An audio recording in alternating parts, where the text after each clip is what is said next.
Atos 20, do verso 28 ao verso 38, diz assim: Atendei por vós e por todo o rebanho sobre o qual o Espírito Santo vos constituiu bispos, para pastoreardes a igreja de Deus, a qual ele comprou com seu próprio sangue. Eu sei que depois da minha partida, entre vós penetrarão lobos vorazes que não pouparão o rebanho, e que dentre vós mesmos se levantarão homens falando coisas pervertidas para arrastar os discípulos atrás deles. Portanto, vigiai, lembrando-vos que por 3 anos, noite e dia, não cessei de admoestar com lágrimas a cada um. Agora, pois, encomendo-vos ao Senhor e à palavra da sua graça, que tem poder para vos edificar e dar herança entre todos os que são santificados. De ninguém cobicei prata, nem ouro, nem vestes. Vós mesmos sabeis que estas mãos serviram para o que me era necessário, a mim e aos que estavam comigo.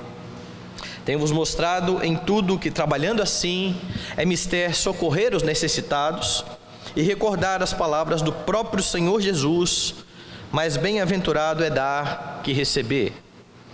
Tendo dito estas coisas, ajoelhando-se, orou com todos eles. Então houve grande pranto entre todos, e abraçando afetuosamente a Paulo, o beijavam, entristecidos especialmente pela palavra que ele dissera, que não mais veriam o seu rosto, e acompanharam-no até o navio. Vamos orar. Amado Senhor e Salvador, exaltado seja o teu nome. Nós agradecemos, Pai Santo, o privilégio de estarmos juntos no dia do Senhor, a fim de poder, ó Deus, prestar culto a Ti, a fim de exaltar, ó Deus, o Teu nome, a Tua majestade, mas principalmente a fim de ouvir a Tua voz. Nesse momento, ó Deus, a Tua palavra viva e eficaz foi lida, será pregada. Que todo o nosso pensamento seja levado cativo ao pensamento de Cristo. Que o Teu Espírito abra os olhos do nosso coração, para que venhamos a contemplar as maravilhas da Tua lei. Que a Tua palavra nos conforte, nos anime, nos exorte, nos discipline, confronte o nosso pecado e nos mostre a graça de Cristo, que é sempre abundante sobre nós, pois onde abundou o pecado, superabundou a graça. Louvamos o Teu nome pelo privilégio de ouvir a Tua voz. Fala conosco, em nome de Jesus. Amém.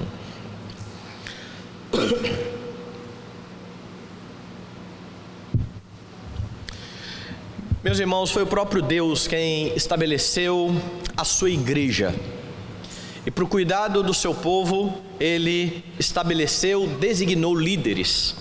O texto que nós lemos aqui durante a liturgia, se você lembrar bem, é o texto em que Jesus se dirige aos discípulos perguntando o que as pessoas diziam a respeito dele. E depois de ouvir dos discípulos que as pessoas estavam dizendo que ele era um profeta, que ele era João Batista, ele se dirigiu diretamente aos discípulos perguntando: vocês dizem o quê? Quem eu sou? E Pedro então vai dizer: tu és o Cristo, o Filho do Deus vivo. Se você voltar lá em Mateus capítulo 18, você vai ver como que esse diálogo ele se sucede.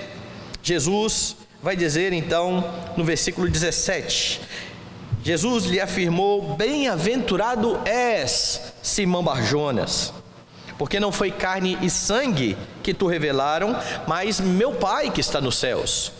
Ou seja, a conclusão a que Pedro tinha chegado a respeito do Filho de Deus, a respeito de que ali estava o Messias prometido, era graça, era revelação de Deus para o apóstolo. Mas Jesus continuou e disse: também eu te digo que tu és Pedro, e sobre esta pedra edificarei a minha igreja, e as portas do inferno não prevalecerão contra ela. Dar-te-ei as chaves do reino dos céus. O que ligardes na terra terá sido ligado nos céus, o que desligardes na terra terá sido desligado nos céus. O que Jesus então está fazendo aqui é dando toda a autoridade aos apóstolos como líderes da igreja. É por isso que em Atos você vai ler que a igreja ela é fundada em cima do fundamento dos apóstolos e dos presbíteros. E são os apóstolos que vocês veem em Atos conduzindo a igreja. São eles que vão aconselhar, pregar a palavra de Deus. São eles que vão receber as ofertas e distribuir a todos à medida em que se há necessidade. Mas em Atos dos Apóstolos você vê que eles primeiro colocam sobre os diáconos, quando a igreja cresce bastante, o encargo de cuidar das mesas. Como a igreja cresceu e havia problemas com a falta de distribuição para algumas pessoas, designaram alguns homens, o Espírito Santo separou, capacitou estes homens, e os apóstolos foram se dedicar à oração e à palavra, naquela ocasião dizendo, não faz sentido nós deixarmos a palavra para nos dedicar a distribuir a arrecadação. Então nós vamos designar aqui estes homens e vamos nos dedicar à palavra. Mas o que você vê também em Atos dos Apóstolos é que, como o grupo apostólico é restrito, não haverá mais apóstolos, já que os apóstolos são todos aqueles que são chamados pelo Senhor Jesus. Em cada igreja que vai sendo fundada, vão sendo eleitos líderes que vão ficar responsáveis pela palavra. Estes líderes são os presbíteros da igreja. É essa dinâmica que você vê aqui em Atos dos Apóstolos. Há diferentes visões nas denominações a respeito de como deve ser a liderança da igreja. Há igrejas que existem bispos e há uma hierarquia, mas nós, como o próprio nome da nossa igreja diz, cremos num governo de presbíteros. Daí o nome da igreja ser Igreja Presbiteriana. O nome da igreja aponta para aquilo que nós entendemos ser a forma bíblica de governo da igreja. Mas infelizmente dentro da nossa igreja presbiteriana, o papel dos presbíteros ele tem sido colocado de lado. Para muitas pessoas, os presbíteros são aqueles que estão subordinados ao pastor, eles estão debaixo da autoridade do pastor, e eles servem para tomar decisões administrativas, falar que cor que nós vamos pintar o templo, servir a ceia. Então em muitos lugares os presbíteros eles servem apenas como garçom da ceia, e serve também para segurar o negocinho ali para o batismo, da água do batismo, certo? O pessoal estava brincando uma vez no presbitério, porque teve uma consulta ao Supremo Concílio, dizendo por que presbíteros não podem batizar. E aí eles começaram a conversar sobre isso, dizendo que o presbítero só serve para segurar a cuiazinha do batismo. E aí eu brinquei, falei assim, lá na igreja nem isso, porque como a gente tem a pia batismal, os presbíteros não fazem nem isso mais. É claro que eu estava brincando, porque em outra ocasião eu tinha conversado com um pastor, dizendo da importância dos presbíteros e da paridade que há no conselho, dizendo que os presbíteros pastoreiam junto com o pastor, e ele falou, não, na minha igreja eu sou pastor e os presbíteros são pastoreados por mim, eu pastoreio eles. Eu falei, quem pastoreia o senhor? E ele apontou para o céu, o dedinho e fez assim, Jesus. Você consegue ver a incoerência disso?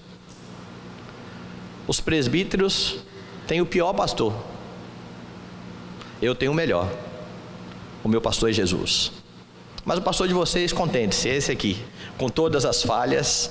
Essas são visões deturpadas que nós temos dentro da nossa própria igreja presbiteriana a respeito dos presbíteros, e louvado seja Deus, a Escritura trata desse tema.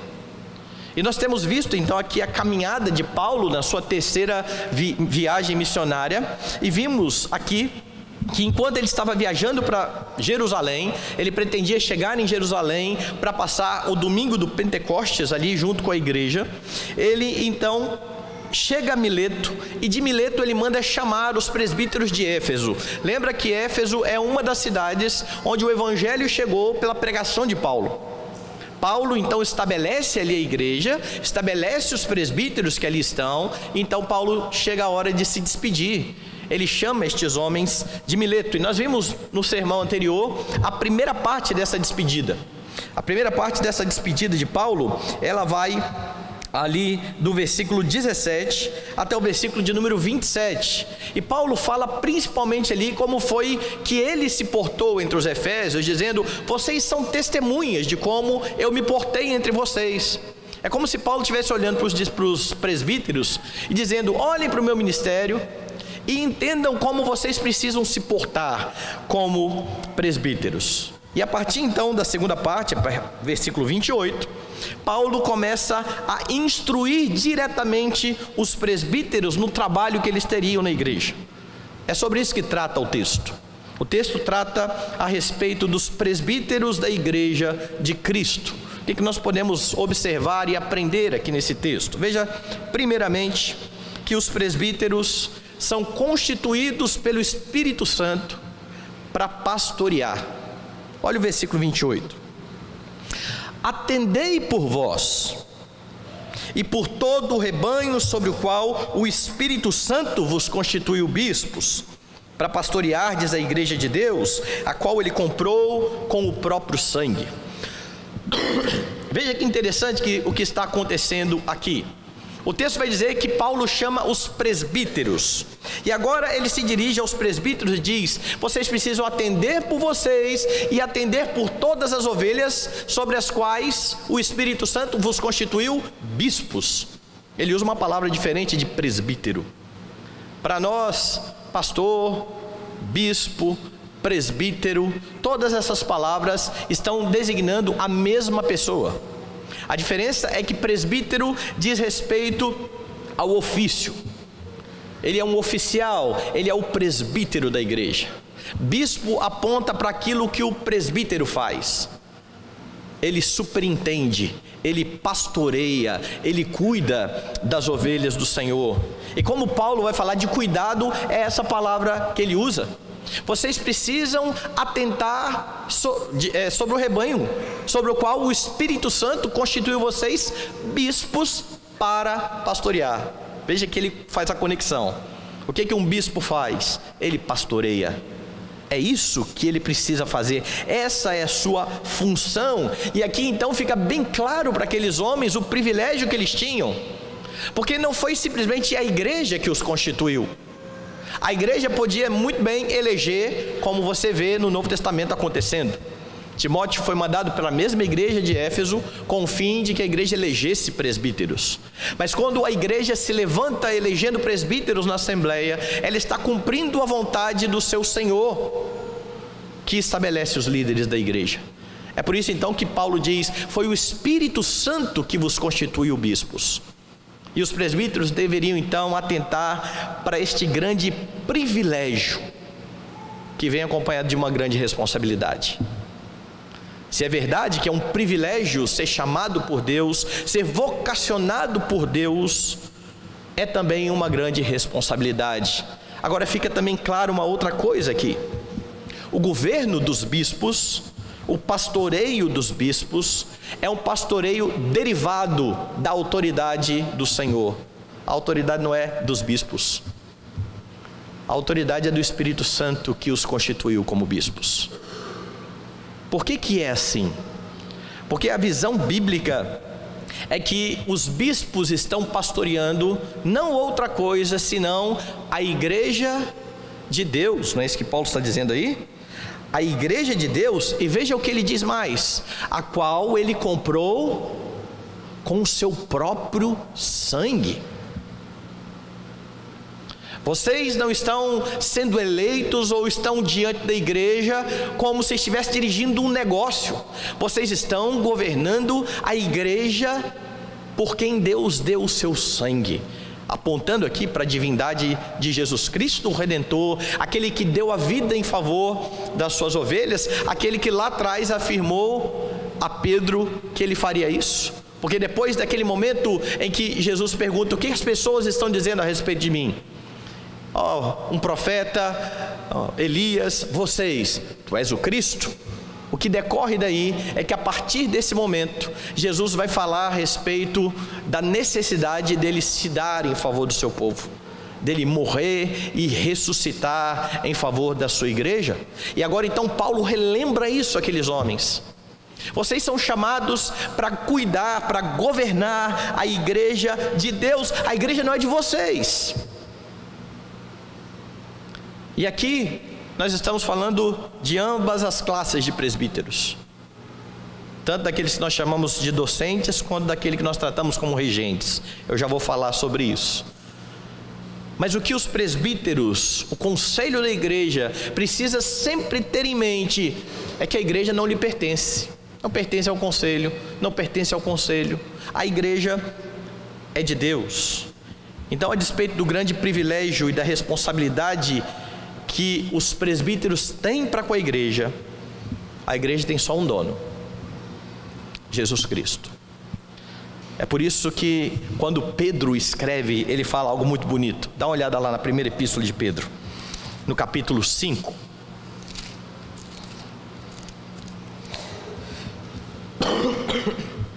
Pedro era um apóstolo, certo? Mas veja como que Pedro faz aqui, demonstrando que não há uma hierarquia. Quando ele se dirige aos presbíteros da igreja, ele não vai dizer assim: olha, aqui está falando o apóstolo Pedro, vocês presbíteros obedeçam. Veja como ele está falando: rogo, pois, aos presbíteros que há entre vós, eu, presbítero como eles. Pedro se equipara aos presbíteros. Quem é Pedro? Aquele que Jesus diz: tu és Pedro, sobre esta pedra edificarei a minha igreja. E ele poderia muito bem ter botado banca aqui, dizendo: sabe quem está falando aqui?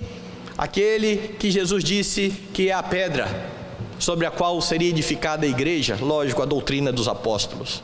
Mas ele não faz isso. Rogo aos presbíteros que há entre vós, eu, presbítero como eles, e testemunho dos sofrimentos de Cristo, e ainda coparticipante da glória que há de ser revelada, pastoreai o rebanho de Deus, que há entre vós, não por constrangimento, mas espontaneamente, como Deus requer, nem por sódio da ganância, mas de boa vontade, nem como dominadores dos que lhes foram confiados. Veja as palavras que Pedro utiliza aqui. As ovelhas não são de vocês, elas foram confiadas. Então não hajam como dominadores das ovelhas, antes tornando-vos modelos do rebanho. E o final é extraordinário. Ora, logo que o supremo pastor se manifestar, recebereis a imarcessível coroa da glória. Eu não tenho problema algum com o título de pastor que nós usamos, mas em momento algum você vai ver esse título sendo usado para os presbíteros no Novo Testamento. Apesar deles serem chamados para pastorear, eles não são chamados de pastores, eles são chamados de presbíteros, de bispos, de mestres, de guias. Mas aqui Pedro fala: presbíteros, pastoreiem, e quando o supremo pastor se manifestar, vocês vão receber a imarcessível coroa da glória. Pedro aponta para Cristo como o supremo pastor. Os presbíteros são co-pastores do supremo pastor, daquele que é o dono das ovelhas, daquele a quem as ovelhas de fato pertencem, aquele que lhe diz: as minhas ovelhas ouvem a minha voz e me seguem. E é por causa disso, irmãos, de os presbíteros serem constituídos pelo Espírito Santo para pastorear, que a igreja precisa olhar para os seus presbíteros, regentes e docentes, os que são chamados só de presbíteros e que nós comumente chamamos de pastor, como homens que foram estabelecidos pelo Espírito Santo para pastorear o povo. Qual é a visão que você tem dos seus presbíteros? Qual é a visão que você tem a respeito do que é um presbítero? E a pergunta é importante porque aquilo que você entende que é um presbítero vai definir a forma como você vai lidar, por exemplo, com as eleições para presbítero. O que é um presbítero? É um administrador da igreja. Então, quando você for eleger um presbítero, você vai procurar um homem que é hábil em administrar somente. Então você vai pegar o melhor da igreja, destacado lá no mundo secular, como um bom administrador, e vai colocá-lo para administrar a igreja. Porque se é essa a única função do presbítero, é assim que nós precisamos escolhê-lo. Mas se você entender que estes homens são colocados por Deus para cuidar da sua vida espiritual, para prestar contas a respeito da sua vida diante de Deus, quando você for escolher eleger um presbítero, Ao invés de ficar olhando classe social, status, se é o seu amigo, você vai olhar lá para a primeira epístola de Paulo a Timóteo. Dê uma olhada lá. Quando Paulo escreveu a Timóteo, ele escreveu exatamente quando Timóteo estava em Éfeso, na igreja desses presbíteros que aqui estão. E Timóteo deveria fazer algumas coisas ali. Veja no versículo 3 do capítulo 1. Paulo diz que rogou que ele permanecesse em Éfeso para admoestar certas pessoas, a fim de que não ensinem outra doutrina, nem se ocupem de fábulas. E Timóteo precisava também estabelecer presbíteros. Chega lá no capítulo 3, então Paulo vai dizer: fiel é a palavra. Se alguém aspira ao episcopado, excelente obra almeja. Repare a palavra que Paulo usa: necessário. Ele está falando, olha, é bom que o presbítero seja assim. Ele está falando, é necessário que o presbítero seja, ou que o bispo seja, irrepreensível, esposo de uma só mulher, temperante, sóbrio, modesto, hospitaleiro, apto para ensinar. Característica que vai se destacar quando Paulo escrever a Tito, dizendo que os presbíteros precisam manejar bem a palavra e ter poder para contradizer aqueles que se lhe opõem pela doutrina. E ele diz mais: não dado ao vinho, não violento, porém cordato, inimigo de contendas, não avarento, e que governe bem a própria casa, criando os filhos sob disciplina com todo respeito, pois se alguém não sabe governar a própria casa, como cuidará da igreja de Deus? Não seja neófito, para que não suceder que se soberbeça e incorra na condenação do diabo. Pelo contrário, é necessário que ele tenha bom testemunho dos de fora, a fim de não cair no opróbrio e no laço do diabo. As qualificações estão aqui. Como é que precisa ser os presbíteros da igreja? Está bem claro aqui. E é assim que nós precisaríamos eleger presbíteros. Quando as eleições acontecem em muitas igrejas, os presbíteros que são colocados na liderança são colocados porque se destacam socialmente. São os médicos, os advogados, ou são aqueles que já estão muito tempo como diácono. E aí nós precisamos dar uma promoção para eles, porque já precisa promover. Foi diácono tanto tempo, merece ser presbítero, como se o oficialato na igreja fosse um plano de carreira, certo? Você entra ali como soldadinho raso, presidente da UCP, e você vai subindo de cargo, né? Vai ser presidente da UPH, diácono, presbítero. Se você ralar muito, talvez um dia você chegue até a ser pastor. E não é assim que nós vemos o ofício na igreja. A vocação de Deus, ela é bem específica. E a igreja precisa observar isso nos seus presbíteros quando ela vai eleger presbíteros. Então, lembre-se disso. E mais, estime os seus presbíteros. Tenha apreço por aqueles que governam a vocês, porque são eles que zelam pelo seu cuidado espiritual. Agora, a despeito da igreja ter como líderes os presbíteros, de novo precisam lembrar que a igreja não é deles.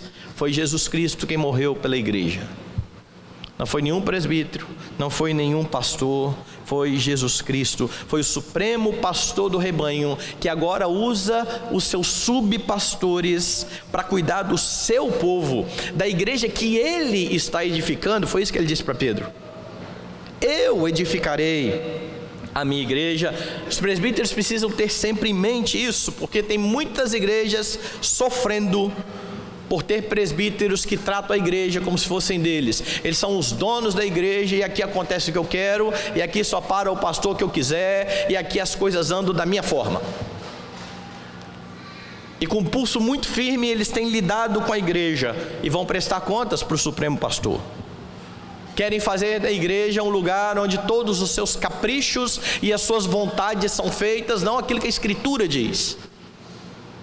E o que eu já vi de conselho estabelecendo regras, dizendo que a igreja tem que caminhar assim. Mas por quê? Porque o conselho acha que é assim. Mas e a Bíblia acha o quê? O que a Escritura diz a respeito disso? Não importa. Nós queremos que seja assim. A igreja não é nossa.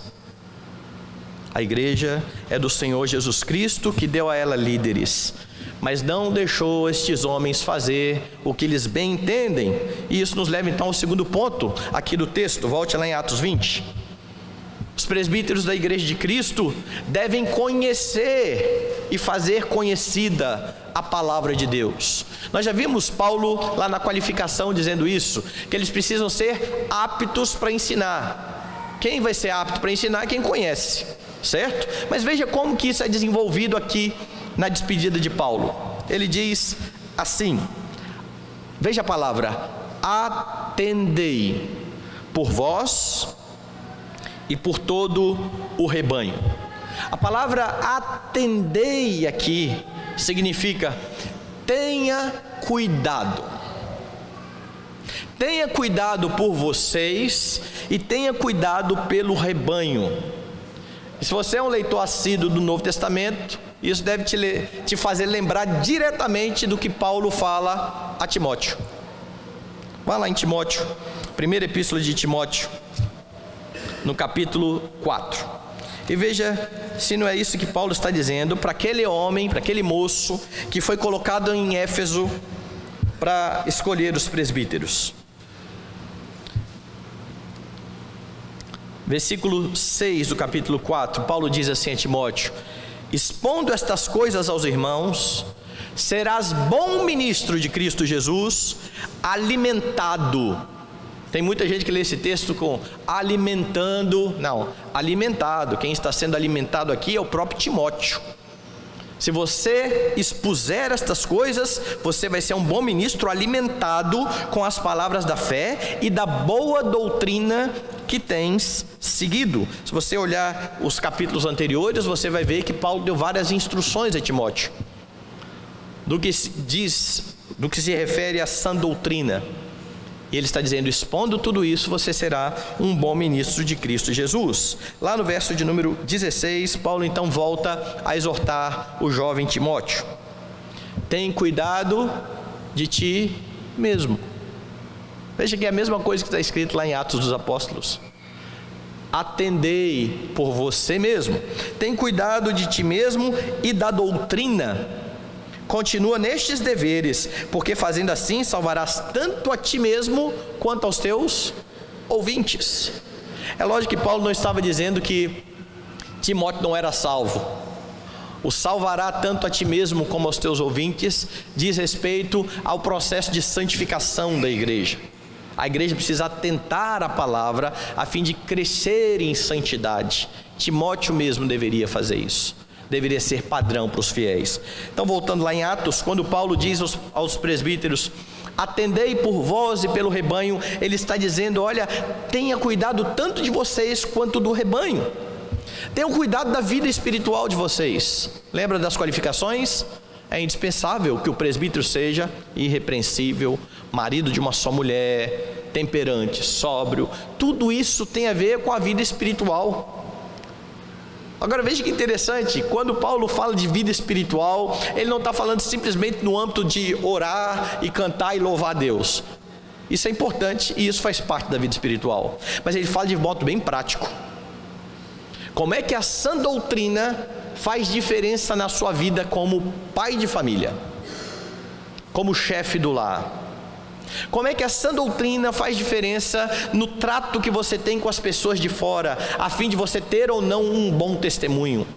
Então, quando Paulo diz aos presbíteros: tenham cuidado de vocês mesmos, ele está dizendo: conheçam a doutrina e apliquem essa doutrina na vida. Tenham cuidado por vocês e pelo rebanho.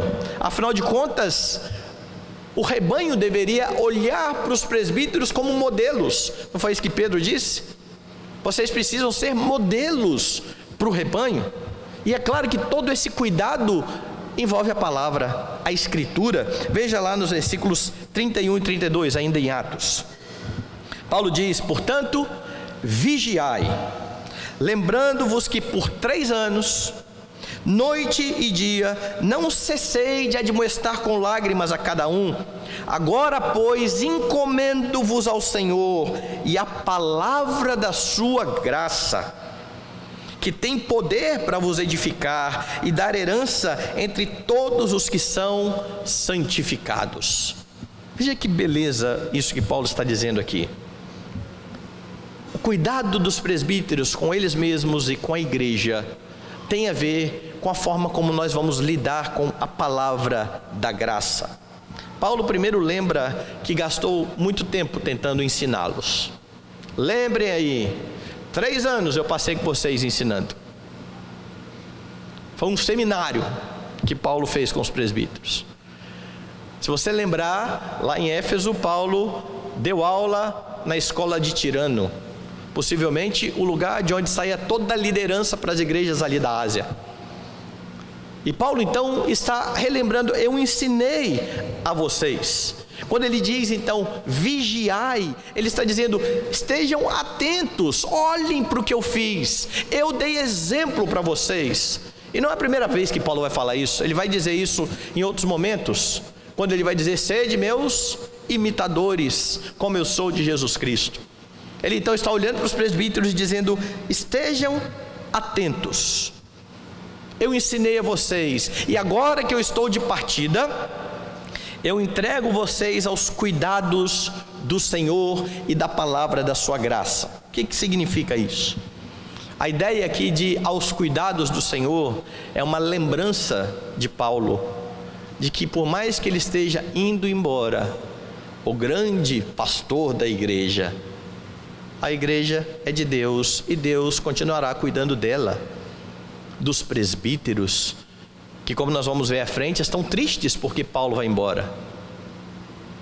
Mas Deus está dizendo: eu encomendo vocês, eu deixo vocês aos cuidados de Deus. E como é que Deus cuida da sua igreja? Por meio da palavra, a palavra da sua graça. Agora, por meio dos presbíteros, Deus continuaria cuidando da igreja pela palavra, pela pregação, pela exposição da Escritura, porque não há outra forma de cuidar da igreja. As pessoas podem até tentar inventar outras formas para cuidar da igreja, métodos, algumas questões diferentes de ministério. É pela palavra. Deus edifica a sua igreja por meio da Escritura. É por isso que Paulo usa alguns termos aí. Veja no verso 32, a palavra da sua graça, o Evangelho, tem poder para edificar e dar herança entre todos os que são santificados. Lembra de Romanos, quando Paulo inicia a sua epístola, como ele vai falar a respeito do Evangelho? Eu não me envergonho do Evangelho. O Evangelho é o poder de Deus para a salvação de todo que crê. É a palavra da graça que nos faz crescer no conhecimento de Deus, nos faz ser cada dia mais parecidos com Jesus Cristo. É a palavra que vai santificando as nossas vidas, a fim de que nós venhamos a pecar cada vez menos contra o Senhor. E é por isso que os presbíteros precisam conhecer e fazer conhecida essa palavra. Portanto, presbíteros que não conhecem a palavra estão no lugar errado. Paulo então está sendo bastante categórico a respeito disso. Essa é a importância da palavra. Agora, a palavra não só edificaria, a palavra também protegeria a igreja contra o erro. Veja os versículos anteriores, 29.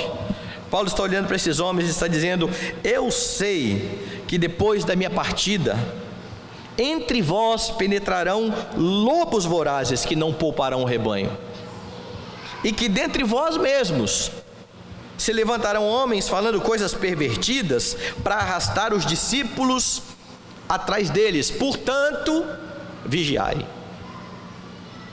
A palavra edifica, a palavra protege a igreja, protege, cerca o rebanho, para que o rebanho possa agora ouvir o ensino dos falsos mestres e ficar bem atento.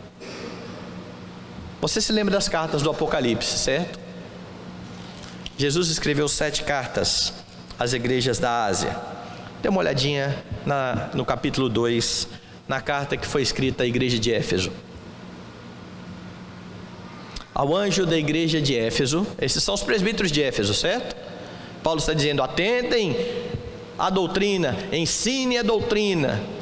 Lobos vorazes vão penetrar o rebanho. E agora Jesus então escreve uma carta a Éfeso. Essas coisas diz aquele que conserva na mão direita as 7 estrelas e que anda no meio dos 7 candeeiros de ouro. Conheço as tuas obras, tanto o teu labor como a tua perseverança, e que não pode suportar homens maus, e que puseste à prova os que a si mesmos se declaram apóstolos e não são, e os achastes mentirosos. Você acha que os presbíteros de Éfeso fizeram um bom trabalho?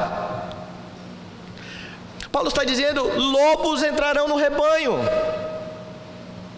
vocês precisam proteger a igreja. E agora Jesus fala: olha, vocês puseram à prova os falsos apóstolos e viram que eles são mentirosos. Como é que a igreja consegue fazer isso? Como é que a igreja consegue ouvir um sermão de alguém e dizer: esse está errado, como bom bereanos? Firmada na Escritura. E é responsabilidade dos presbíteros firmar a igreja nas Escrituras. É por isso que eles precisam conhecer e fazer conhecida a palavra. Tens perseverança, suportaste provas por causa do meu nome, não te deixaste esmorecer. É claro que a igreja de Éfeso não era perfeita, e por mais que tivesse todo esse conhecimento doutrinário, Jesus vai dizer: vocês precisam voltar ao primeiro amor. Mas Jesus elogia o quanto aquela igreja estava firmada na doutrina, que foi ensinada por quem? Pelos presbíteros. Paulo está aqui mandando os presbíteros fazerem isso. A igreja, ela é cercada pela palavra, e ela enfrenta falsos mestres firmada na Escritura. Paulo diz: estes homens não pouparão o rebanho. Eles são lobos, eles vão querer pelo falso ensino arrastar pessoas. Veja quantas igrejas sofrem com divisões pelas razões mais tolas que existem: falta de ensino, falta de estar firmados na palavra. Então chega alguém com uma oratória um pouquinho melhor, uma das pessoas que carregam mais pessoas, e começa a falar algumas coisas, e as pessoas se apaixonam, não tentam confirmar aquilo que está sendo dito com a Escritura, e daqui a pouco está todo mundo atrás do falso mestre, e igrejas racham por conta disso. Estes homens não poupam o rebanho, e o erro só pode ser combatido com a sã doutrina da palavra, que os presbíteros precisam conhecer e ensinar. E aqui então eu preciso me dirigir direto aos meus irmãos presbíteros, que comigo pastoreiam o rebanho.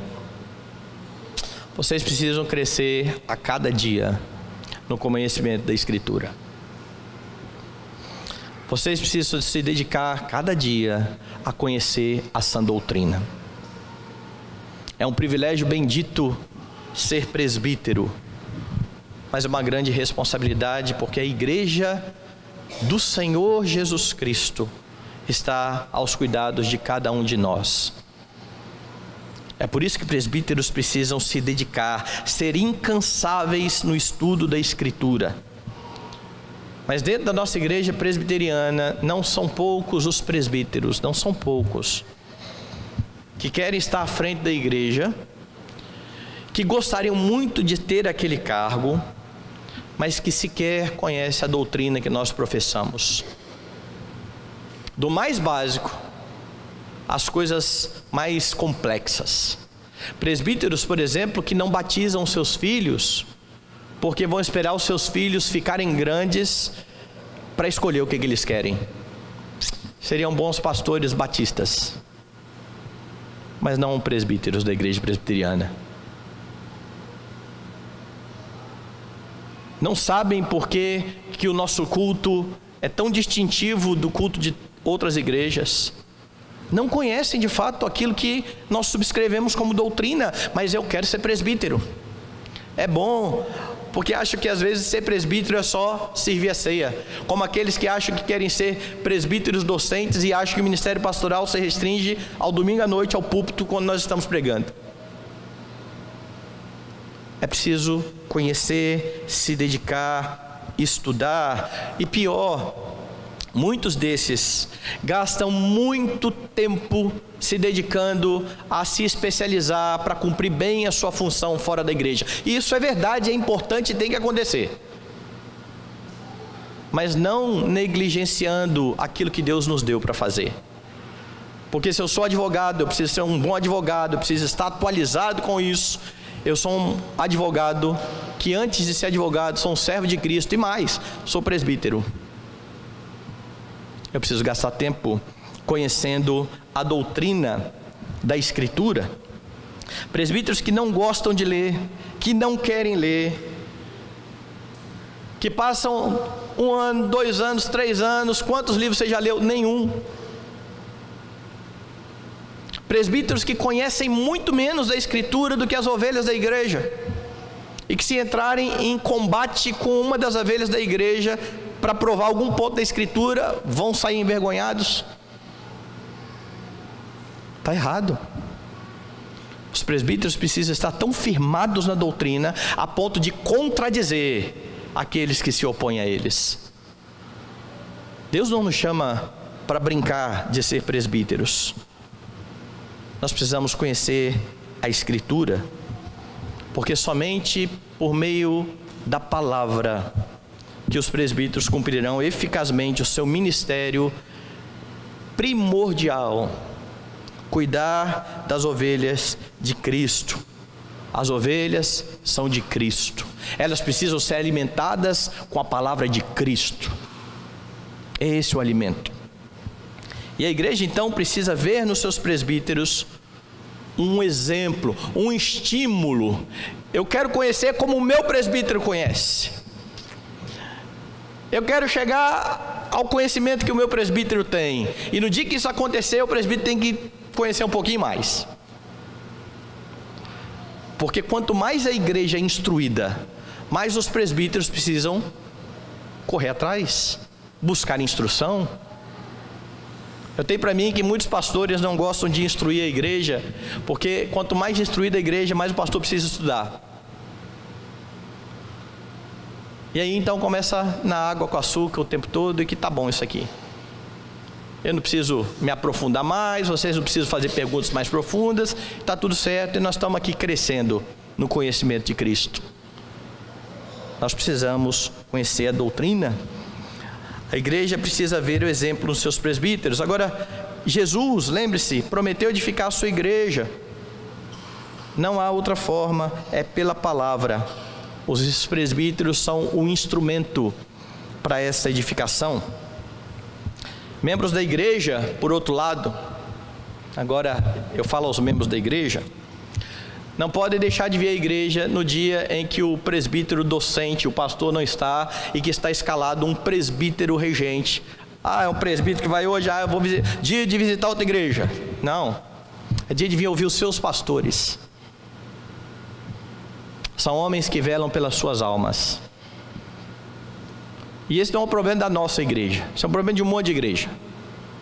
O dia que o presbítero vai pregar, bora para outra igreja ouvir o pastor fulano. O dia que o presbítero vai pregar, hoje é o dia de descanso, eu não preciso nem ir no culto. Os presbíteros velam pela alma de vocês.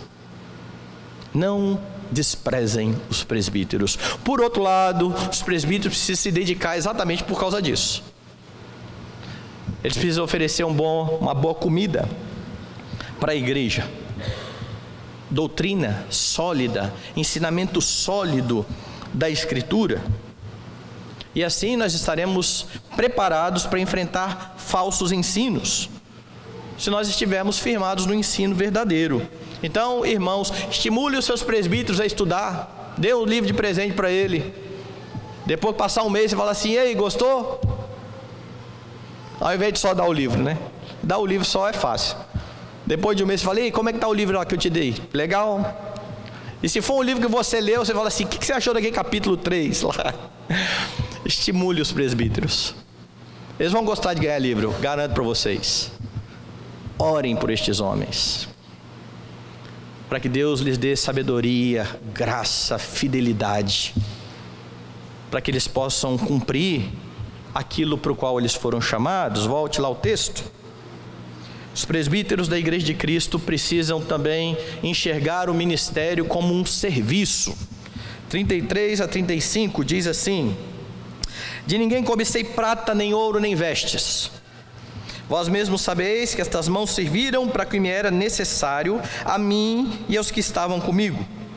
Tenho-vos mostrado em tudo que, trabalhando assim, é mister socorrer os necessitados e recordar as palavras do Senhor Jesus, mas bem-aventurado é dar do que receber. E nós precisamos entender muito bem isso aqui.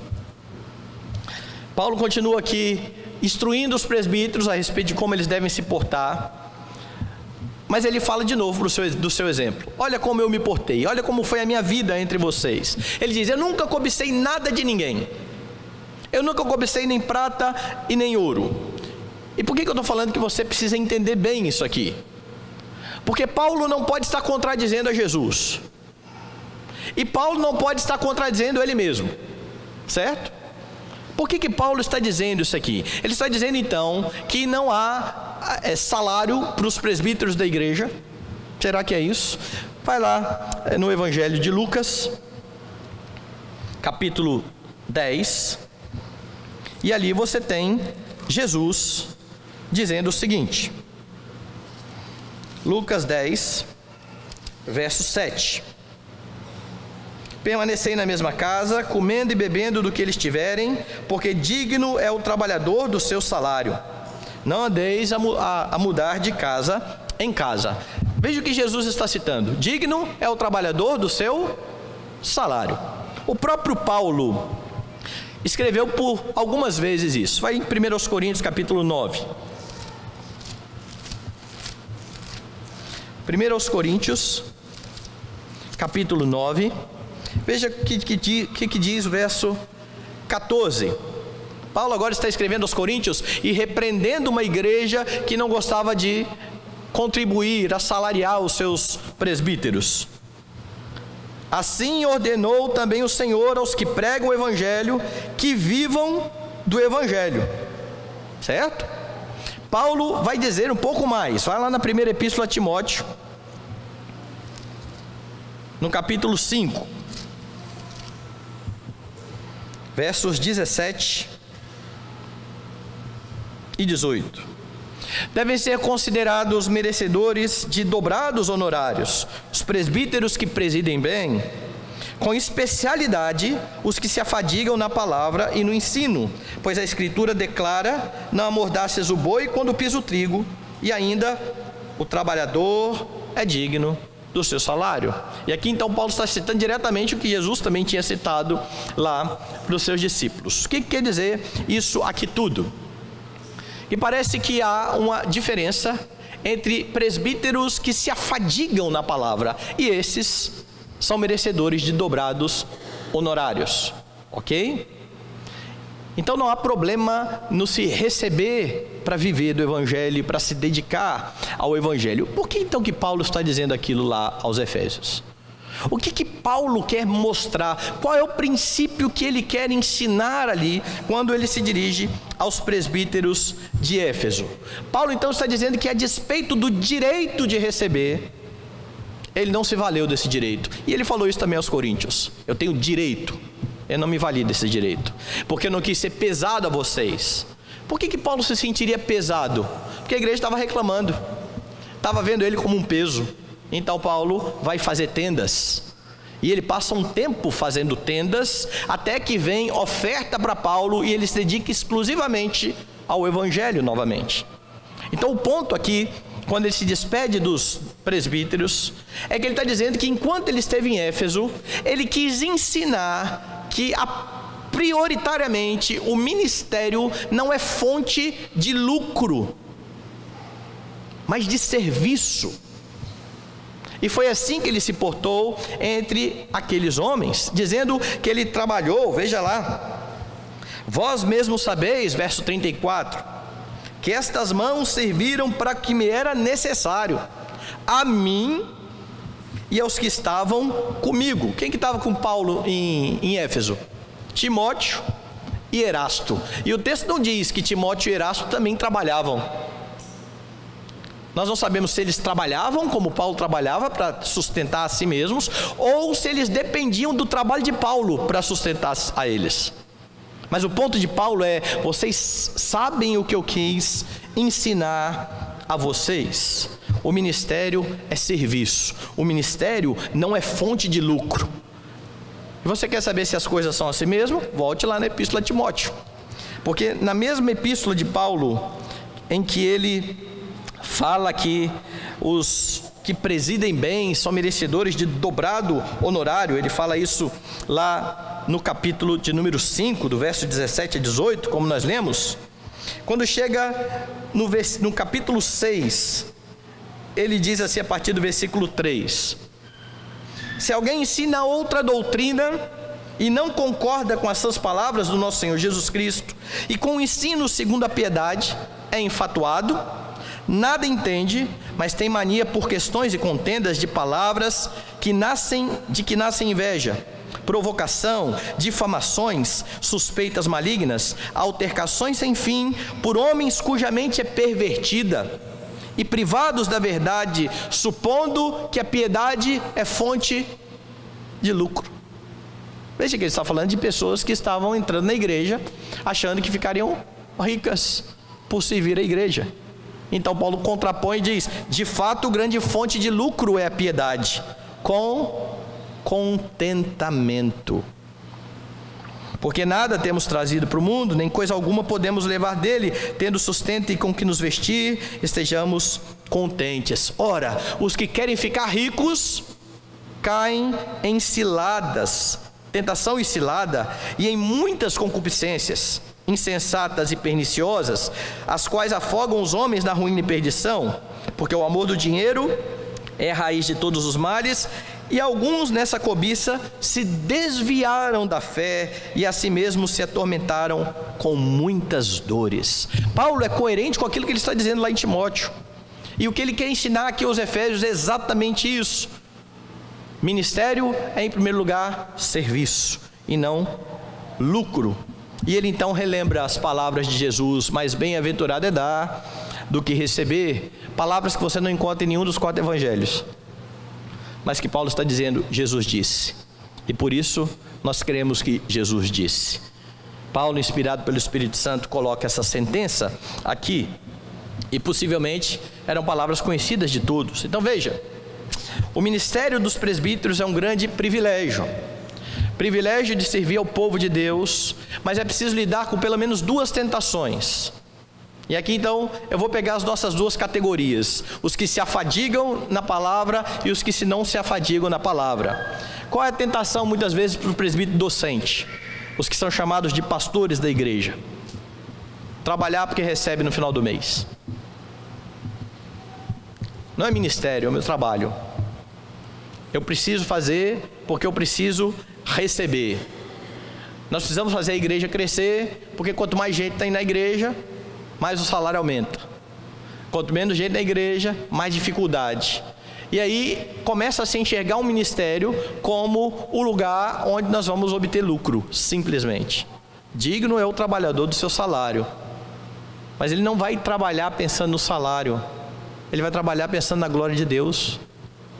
Mas é uma tentação trabalhar pensando simplesmente porque eu sou pago, eu preciso me dedicar. Se essa é a motivação, o pastor vai trabalhar menos à medida em que ele recebe menos. Quando ele tiver um pouquinho de incentivo, ele vai trabalhar um pouquinho mais. Essa é uma tentação.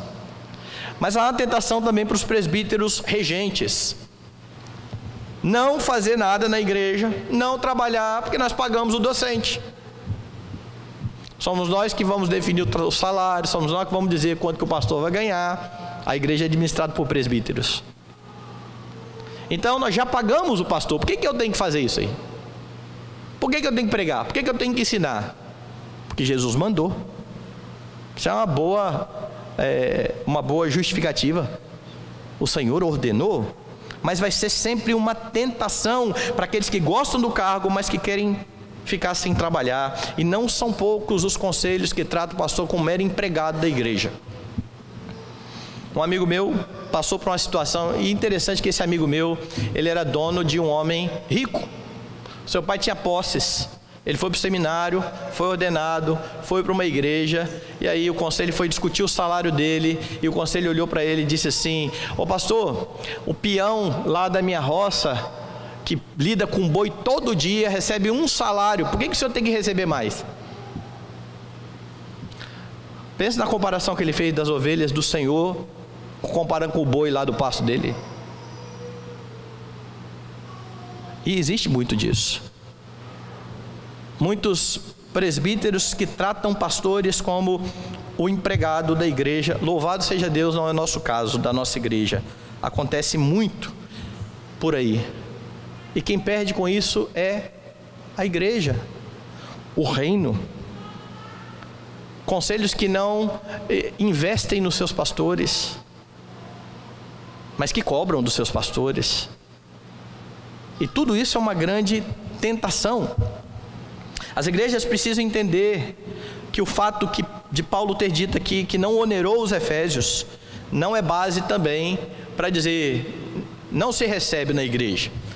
Porque geralmente quem fala que não se recebe na igreja é o mesmo pessoal que diz não precisa dar dízimo. Essas duas doutrinas falsas, elas andam juntas.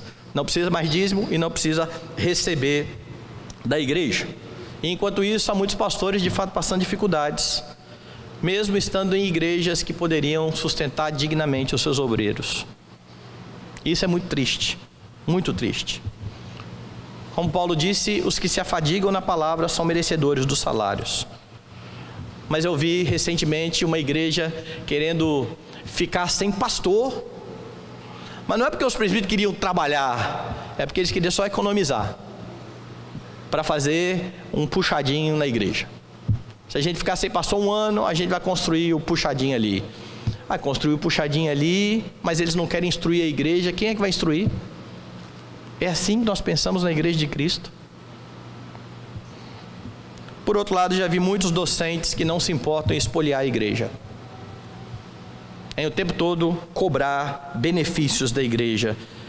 E é por isso que nós precisamos entender que nós honramos a Deus e servimos a Deus como presbíteros. Por último, os presbíteros da igreja precisam depender de Deus. Versos 36 a 38. Tendo dito estas coisas, ajoelhando-se, orou com eles. Então houve grande pranto entre todos, e abraçando afetuosamente a Paulo, o beijavam, entristecidos especialmente pela palavra que ele dissera, que não mais veriam o seu rosto, e acompanharam-no até o navio. Depois que Paulo instrui esses homens, ele se ajoelha e ora. Isso aqui deve nos ensinar muito, porque essa é uma demonstração de que a igreja depende do seu dono, do seu Senhor, e recorre ao seu Senhor em oração. Paulo está instruindo, mas por último ele busca a Deus, porque é Deus quem dá forças aos seus servos para cumprirem o chamado que ele mesmo designou. Ou seja, mais do que instruir, Paulo demonstra que ele busca Deus em oração junto com aqueles homens. E logo logo eles iriam se despedir de Paulo, aquele que foi o grande líder em Éfeso. Há tristeza pela partida de Paulo, mas a dependência de Deus em oração mostra que a igreja precisa crer que ainda que um pastor vá e venha da igreja, o supremo pastor continua na igreja. Eu já vi em muitas igrejas acontecer de um pastor sair e a igreja ficar desesperada. E agora, o que nós vamos fazer? O pastor saiu. Parece o povo de Israel quando morreu Uzias. Lembra? E talvez precisasse ter a mesma visão de Isaías, que entrou no templo e disse: no ano da morte do rei Uzias, eu vi o Senhor assentado no alto e sublime trono. No ano que saiu o pastor da igreja que você gostava, você precisa ver o supremo pastor na igreja. Porque se você não enxerga o supremo pastor da igreja, o pastor que você tanto gosta, talvez não esteja te instruindo direito. A igreja precisa entender que ela não depende de pastores. Ela depende do supremo pastor, que usa quem ele quer, da forma como ele quer, que coloca e tira os líderes como ele bem entender. É dele que nós dependemos, e é por isso que nós precisamos buscá-lo em oração. Eles estão tristes, acompanham Paulo e Paulo se vai. Essa é a consciência que precisamos ter como igreja. Nós dependemos de Deus, nós não dependemos dos líderes, mas nós oramos pelos líderes, colocando-os nas mãos de Deus e pedindo: use esses homens, Senhor. Use os pastores que o Senhor colocou na minha vida para me edificar, para me abençoar, sem me deixar achar que eu dependo deles. Porque a boa instrução é para que as ovelhas entendam que não é o pastor que soluciona o problema, não são os presbíteros, mas o supremo pastor da igreja. É para ele que nós apontamos o tempo todo. Então ore pelos seus presbíteros, docentes e regentes. Não cesse de colocar a vida do conselho diante de Deus em oração, rogando a Deus que use o conselho para a edificação do povo. Presbíteros precisam depender de Deus e buscá-lo em oração. Não podem se achar autossuficientes, não podem achar que já sabem muito e que podem fazer com a sua própria capacidade. E a oração é que mostra essa dependência. Nós temos um Deus que nos sustenta, que dirige a nossa vida, que governa a nossa igreja e que efetua em nós o querer e o realizar conforme a sua boa vontade. O texto então ensina acerca dos presbíteros da igreja. Eles são constituídos pelo Espírito para pastorear, ou seja, eles são subpastores do Supremo Pastor. Por isso eles são falhos. Tenham misericórdia dos seus presbíteros, a começar do docente. O único pastor que não é falho é o Supremo Pastor. Os subpastores vão errar, vão dar cabeçada muitas vezes, precisam ser acolhidos, admoestados, confrontados, amados. São eles que velam pela igreja. É um privilégio e uma grande responsabilidade. Os presbíteros precisam conhecer e fazer conhecida a palavra de Deus. O supremo pastor é aquele que se fez palavra, é a palavra que se fez carne. O supremo pastor é a palavra que se fez carne. E é por isso que nós precisamos conhecer a palavra, porque assim nós conhecemos o supremo pastor. E é Ele quem edifica, é Ele o pão da vida, é Ele quem fortalece. À medida em que os presbíteros conhecem a palavra e a expõem à igreja de Cristo, os presbíteros devem enxergar o ministério como um serviço. Não somos chamados para lucrar, nem financeiramente, nem no que diz respeito à honra e reputação. Não somos chamados a lucrar, somos chamados a servir. O ministério é serviço a Cristo e serviço aos irmãos. Se vocês se dedicam ao trabalho fora da igreja, os regentes, dediquem-se ainda mais ao chamado que Deus deu a vocês. Dedique-se à obra de Cristo. Velem pelas ovelhas que Ele deu a vocês. Por último, eles devem depender de Deus. O dono da igreja é Jesus Cristo. Foi Ele que prometeu edificar a igreja. E Ele vai fazer isso cabalmente, usando pecadores como nós, para cumprir tudo o que Ele tem prometido para a sua igreja. É Ele que faz aquilo que nós não podemos fazer: edificar a igreja. Cabe a nós sermos fiéis. Então, que firmados na palavra, cresçamos no conhecimento de Cristo, resistamos aos falsos ensinos, pastoreemos a igreja com zelo, com dedicação, sem dominar o rebanho. E o rebanho, submeta-se aos seus pastores enquanto eles forem fiéis à Escritura. Orem por estes homens, honrem estes homens, tenham-nos em alta estima, porque é deles que o Senhor cobrará pela vida de vocês.